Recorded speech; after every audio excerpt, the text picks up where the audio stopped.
La valeur idéale de viscosité.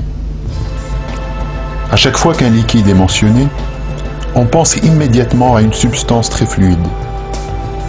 Tandis qu'en réalité, les niveaux de viscosité des liquides varient considérablement.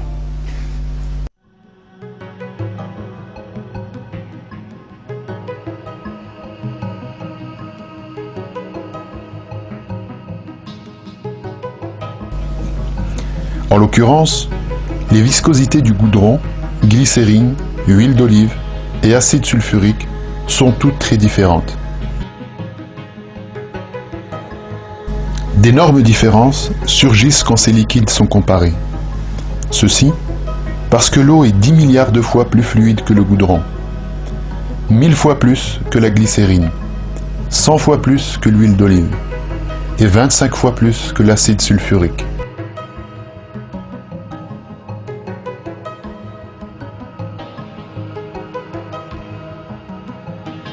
Alors quelle est l'importance pour nous du bas niveau de viscosité de l'eau?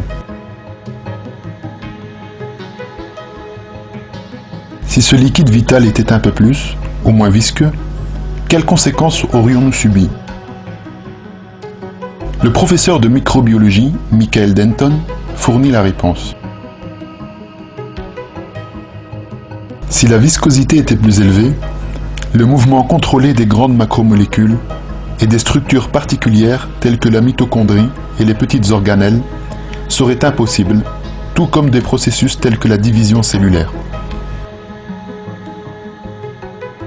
Toutes les activités vitales de la cellule seraient gelées, et les vies cellulaires, toutes sortes confondues, ressemblant à celles qui nous sont familières, seraient impossibles.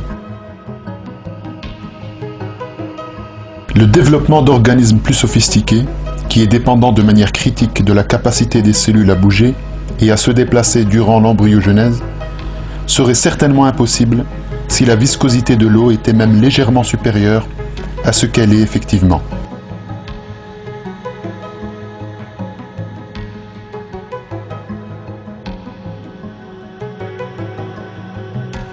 La faible viscosité de l'eau est essentielle, non seulement au mouvement cellulaire, mais aussi pour le système circulatoire. Il y a un grand nombre de cellules dans le corps. L'air et l'énergie captées de l'extérieur ont besoin d'être pompés vers les cellules par un certain nombre de conduits, et les déchets ont besoin d'être collectés par d'autres. Ces conduits sont les vaisseaux du système circulatoire.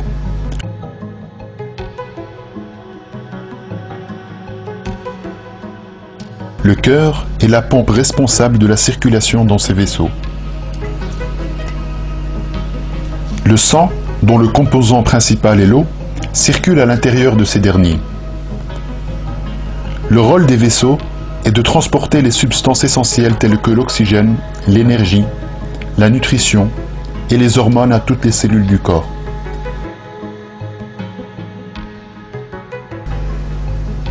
La longueur totale approximative des 5 milliards de vaisseaux capillaires dans notre corps est d'environ 950 km.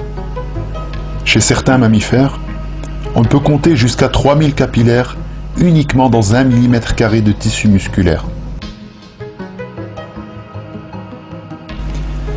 C'est grâce à la faible viscosité de l'eau que le sang est capable de circuler dans nos vaisseaux sans être congestionné ou ralenti.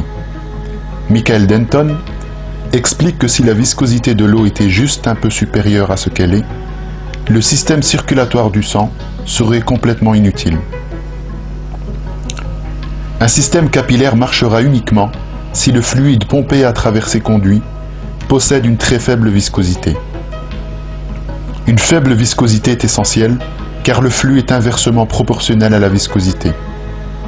À partir de là, il est facile de constater que si la viscosité de l'eau avait une valeur juste quelque peu supérieure à ce qu'elle est, alors pomper le sang à travers un lit capillaire aurait nécessité une pression énorme et presque tous les systèmes circulatoires seraient impraticables. Si la viscosité de l'eau avait été sensiblement supérieure, et si le plus petit capillaire fonctionnel avait un diamètre de 10 microns au lieu de 3, alors il aurait été nécessaire que les capillaires occupent virtuellement tout le tissu musculaire pour fournir un approvisionnement utile en oxygène et en glucose. Naturellement, la conception de formes de vie macroscopiques serait impossible ou extrêmement difficile. Il semble donc que la viscosité de l'eau doit rester très proche de son niveau actuel pour que l'eau soit un véhicule convenable pour la vie. Autrement dit, comme toutes ses autres propriétés, la viscosité de l'eau se situe précisément au niveau idéal pour la vie. Si nous observons la viscosité de tous les liquides existants, nous constaterons qu'ils diffèrent par des milliards de facteurs. Cependant, parmi les milliards d'alternatives possibles, l'eau possède le niveau de viscosité juste et adéquat.